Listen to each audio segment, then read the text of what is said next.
नमस्कार, अंकिताज रेसिपी मराठी या चॅनलवरती आपल्या अगदी मनापासून स्वागत आहे. तर मंडळी, आज आपण इथे बनवणार आहोत मेथी पराठा. खुसखुशीत मेथी पराठा, एकदम मऊ सॉफ्ट होण्यासारखी ही मेथी पराठा कसा बनवायचा संपूर्ण रेसिपी पहा.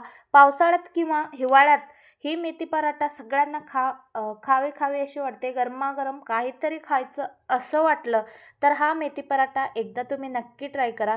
तर पहा, हा आपला ताजा ताजा मेथी आपण घेऊन आलेला आहोत. त्याला आपण तोडून देखील घेतलेले आहोत. तर ह्या मेथीला अगदी ताजे ताजे असताना मेथी पराठा केलात तर खूप चविष्ट लागतात आणि खूप छान लागतात. तर इथे आपण मेथी स्वच्छ धुवून घेऊया 2-3 पाण्याने. त्यानंतर आपण चाळणीमध्ये काढून घेऊयात. 2-3 पाण्याने स्वच्छ धुवून घ्यायचं आणि पिळून घ्यायचं मेथीची भाजी. तर पहा, या पद्धतीने आपण इथे स्वच्छ मेथीची भाजी धुवून घेतलेली आहोत. आता आपण ही मेथी कापून घेणार आहोत. तर मंडळी, तुम्हीही अशा पद्धतीने कधी मेथी पराठा बनवलात का? मेथी पराठा बनवणं खूपच सोपं आहे. अगदी सहज कोणीही बनवू शकतं. तर चला, तर मेथी पराठा बनवण्यासाठी ठेचा बनवूयात. तर ठेच्यामध्ये आपल्याला काय काय घालायचं आहे पहा. फक्त आपण पराठा बनवण्यासाठी बनवत आहोत, तर जितके लागतात तेवढेच आपण मिरची घेणार आहोत. तर इथे 7-8 आपण मिरच्या घेतलेल्या आहेत. लसूण घ्यायचं आहे 5-6 पाकळ्या आणि मीठ घालून घ्यायचं आहे आणि त्यामध्ये ओवा घालून घ्यायचं आहे. ओवा आपण ग्राइंड करून घेऊयात. तर आता आपण ओवा यामध्ये घालून घेऊयात आणि आता आपण हे सगळं मिक्सर करून घ्यायचं आहे. 1 चम्मच इतका आपण ओवा यामध्ये घालून घ्यायचं आणि आता हे सगळं मिक्सर करून घ्यायचे. आता हे मिक्सर करून घ्यायचं. अगदी झटपट आणि पटकन असा तयार होणारा हा मेथी पराठा कसा बनवायचा संपूर्ण रेसिपी पहा. रेसिपी आवडल्यास लाईक, शेअर, सबस्क्राईब करायला विसरू नका. तर पहा, आता आपण मेथी कापून घ्यायचं. अगदी बारीक बारीक असं चिरून घ्यायचं आहे. मोठे मोठे अजिबात ठेवायचे नाहीत, नाहीतर खाताना ते तोंडात येतात. त्यामुळे बारीक अशा कापून घ्यायच्या आणि त्याच्या शिरा पण खूप जास्त ठेवायचे नाहीत. एकदम बारीक कापून घेतलेलं आहे. तुम्ही इथे पाहू शकता व्हिडिओमध्ये दाखवल्याप्रमाणे.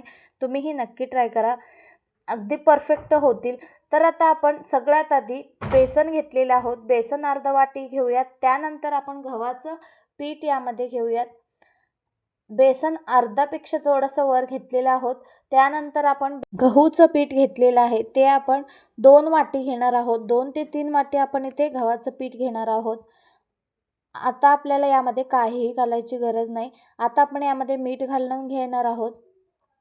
मीठ घातलं की जे आपण मिश्रण बनवून घेतलेलं आहे ते आता यामध्ये घालून घ्यायचं आहे. हिरवी मिरचीचा ठेचा जे वाटून घेतलेला आहे ते सगळं आपण यामध्ये घालून घ्यायचं आहे. जितकं आपल्याला लागतं आहे तितकाच आपल्याला हा मिश्रण बनवून घ्यायचं आहे.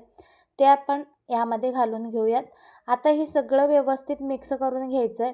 मीठ आणि ठेचा हे एवढंच घातलेलं आहे आणि यामध्ये तुम्हाला जर ओवा घालायचा असेल तर तुम्ही यामध्ये घालू शकता. पण मी ऑलरेडी ओवा घातलेला आहे, त्यामुळे ओवा यामध्ये घालून घेतलेला नाही. आता आपण हे सगळं व्यवस्थित मिक्स करून घेऊयात. आधीच पाणी घालायचं नाही. नंतर थोडं थोडं पाणी आपल्याला लागेल तसं आपण पाणी घालून घ्यायचं आणि व्यवस्थित कणिक मळून घ्यायचं आहे. आता तुम्हाला यामध्ये हळद घालायची असेल तर तुम्ही घालू शकता. तर मी ते हळद अजिबात वापरलेलं नाही आहे. हळदीने काही पित्त होऊ शकतो, त्यामुळे हळदीचा वापर इथे जास्त केलेला नाही आहे.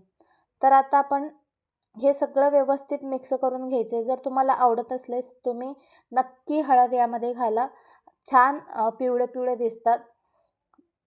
तर आता हे सगळं व्यवस्थित आपण मळून घ्यायचं. थोडं थोडं पाणी घालून व्यवस्थित कणिक तयार झालेलं आहे.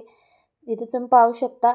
या पद्धतीने आपण कणिक तयार करून घेतलेलं आहे. आता आपण यामध्ये थोडंसं तेल घालून घ्यायचं आणि व्यवस्थित मळून घ्यायचं आहे. मंडळी, ही एकदम झटपट आणि पटकन बनतात. ही अशी रेसिपी एकदम पावसाळ्यात किंवा हिवाळ्यात जास्त करून मेथी पराठा खायलासुद्धा पाहिजे. आरोग्यासाठी खूपच चांगलं आहे आणि आपली इम्युनिटी सिस्टम आहे ते जबरदस्त स्ट्रॉंग राहते आणि कधी आजारी पडणार नाही.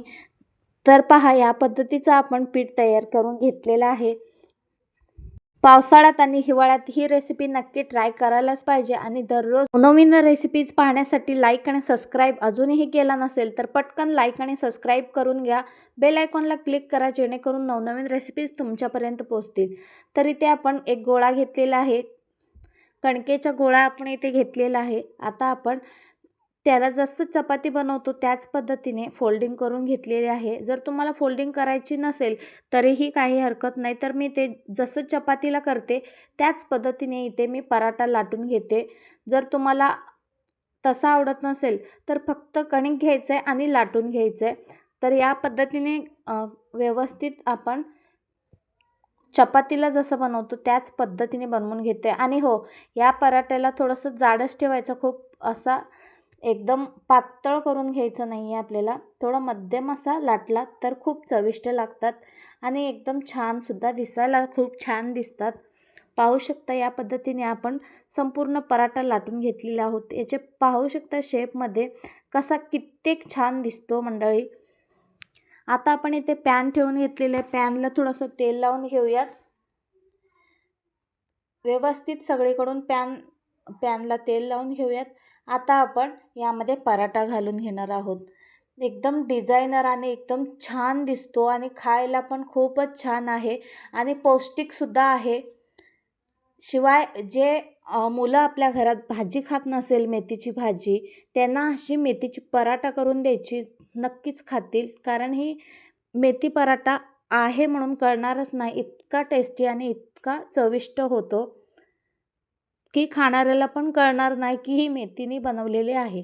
मुलं खात नसेल त्यांना हा पराठा नक्की करून खाऊ घाला. त्यांना आवडेलच आणि पुन्हा पुन्हा खातील. तर पहा, आता आपण एक साईडनी पलटून घेतली की दुसऱ्या साईडने तेल लावून घ्यायचे आणि तीही बाजू पलटून घ्यायचे. दोन्हीही बाजूला व्यवस्थित आपण मस्त खरपूस होईपर्यंत भाजून घ्यायचा. म्हणजे एकदम चविष्ट आणि पराठा व्यवस्थित भाजला तरच चविष्ट आणि भन्नाट लागतो. ह्या पराठ्यासोबत तुम्ही गरमागरम बटाट्याची भाजी खाऊ शकता किंवा दही पाहिजे आणि शेंगदाण्याची चटणी पाहिजे याच्यासोबत खायला. खास जास्तीत जास्त दही आणि शेंगाची चटणीसोबत अप्रतिम लागते आणि गरमागरम तुम्ही कोणतीही भाजी खाऊ शकता. बटाट्याची भाजी अप्रतिम लागते याच्यासोबत. तुम्ही नक्की ट्राय करा. तर पहा मंडळी, या पद्धतीने एकदम खरपूस असा आपला हा पराठा तयार झालेला आहे. आता आपण हा पराठा काढून घेऊयात. मस्त छान असा भाजलेला आहे आणि मस्त तयार झालेला आहे. तर पाहू शकता या पद्धतीने आपण आणखीन एक पराठा करून घेतलेला आहे. आता आपण हा पराठा तव्यामध्ये घालून घेऊयात. त्यालाही व्यवस्थित शेकून घेऊयात. जसं मगाशीच्या पराठ्याला शेकून घेतलं त्याच पद्धतीने ह्याही पराठ्याला आपण मस्त व्यवस्थित शेकून घेऊयात. खरपूस असा भाजून घेऊयात. तर मंडळी, तुम्हीही एकदा ना एकदा ही रेसिपी नक्की ट्राय करा. तुम्हालाही खूपच आवडेल आणि ही रेसिपी बनवणं इतकं सोपं आहे. मी तर पाहिलंच आहात. जबरदस्त चवीची ही गावाकडची आमची ही रेसिपी तुम्हाला कशी वाटली नक्कीच कमेंट करून कळवा. आणि अशाच नवनवीन रेसिपीसाठी लाईक आणि सबस्क्राईब करायला विसरू नका.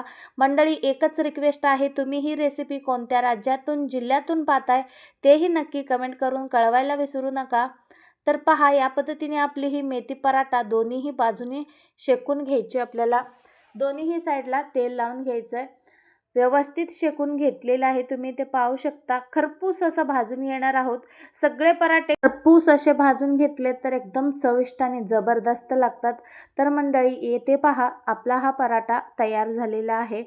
तर मंडळी, तुम्हीही एकदा ना एकदा ही रेसिपी नक्की ट्राय करा. तुम्हीही अशा पराठा बनवतात का? याच्यासोबत कोणती चटणी किंवा दही खाता नक्की कमेंट करायला विसरू नका. तर पहा मंडळी, या पद्धतीचा आपला हा पराठा इथे तयार झालेला आहे. गरमागरम सकाळच्या नाश्त्यासाठी आपण मेथी पराठा बनवलेला आहे. तुम्हीही एकदा ना एकदा नक्की ट्राय करा आणि रेसिपी आवडली असेल तर लाईक, शेअर, सबस्क्राईब करायला विसरू नका. पाहू शकता एकदम सॉफ्ट आणि एकदम परफेक्ट असा हा आपला मेथी पराठा झालेला आहे. तर मंडळी, बघताय काय, मेथी आता सध्याला खूपच स्वस्त झालेला आहे मार्केटमध्ये.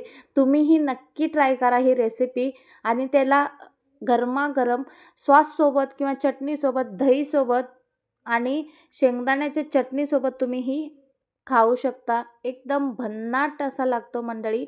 तुम्ही ही नक्की ट्राय करा. रेसिपी आवडल्यास लाईक आणि सबस्क्राईब करायला विसरू नका. भेटूयात अशाच नवनवीन रेसिपीसोबत. तोपर्यंत खात राहा, स्वस्त राहा. व्हिडिओ शेवटपर्यंत पाहिल्याबद्दल धन्यवाद. भेटूयात नवनवीन रेसिपीसोबत. Bye bye.